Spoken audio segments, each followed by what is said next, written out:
अस्सलाम वालेकुम दोस्तों, तुसीं देखदे पियो बात पत्रकार मैं तुहाडा दोस्त अहमद फराज। दोस्तों सानू रिक्वेस्ट है चैनल नूं सबसक्राइब कर लो, फेसबुक वाले भरा वीर बहुत अच्छे पेज नूं फॉलो कर लो। किसी भरा वीर नूं अच्छी नस्ल की गाय चाहिए माशाल्लाह 7 तो 8 गावां और सब दे पिछे सैक्सीमन वछियां वाली गावां माशाल्लाह मौजूद हैं।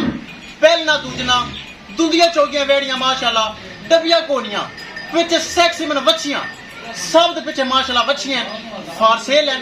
किसी मेरे भरा नूं चाहिए और रब्ता करके परचेज कर सकता है। लोकेशन डाबूंगा हयात तहसीलो जिला पाक पतन शरीफ। मोबाइल नंबर है साडा 0300 पूरा 8754 743। व्हाट्सएप नंबर यही है जी, लोकल नंबर यही है। कैमरामैन साहब ए मास्टर लगाई सी पहले मच्छी थले सैक्सी बन मच्छी लाइव चलाई सी।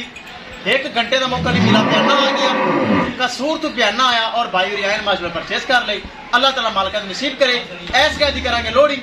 इस अलावा किसी बराबर जानवर चाहिए हो जानवर माशाल्लाह काफी खड़े रब्ता करके परचेज कर सकते हैं। कैमरामैन साहब गड्डी नंबर एक चीज करो क्लियर लो जी ले चलो। अल्लाह ताला सोने रब मालिक नसीब करे। माशाल्लाह सब दे पिछे बच्चियां चेक करो, सब दे पिछे सेक्सी बना बच्चियां माशाल्लाह सब सुइयां हुई। चलो जी लो जी चेक करो माशाल्लाह पहलन मुंह 2 दंद थले सेक्सी मन बच्ची बहुत अच्छी नस्ल चेक करो।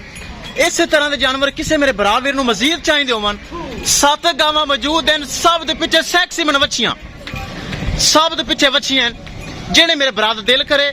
इस अलावा जानवर मौजूद हैं, राबता कर सकता है। राबता नंबर 0300 पूरा 8754 743। व्हाट्सएप नंबर भी यही है जी, तो लोकल नंबर भी यही है। ले चलो जी लो जी कसूर वास्ते तैयार हैं।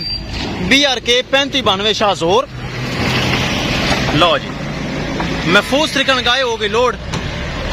किसी मेरे भरा वीर नूं अच्छी नस्ल की गाय चाहिए हो। इस तो इलावा 7 गावां मौजूद हैं, सब डबियां कोनियां सब दे पिछे वछियां और सैक्सी मन वछियां जी। अस्सलाम वालेकुम भाई जी, तुसी साडे कोल आए जे गां पसंद कीते किसी किस्म धोखा फ्रॉड सोने रंगी गां है जेडे इस अलावा 7 गावां खड़ियां सब चंगियां।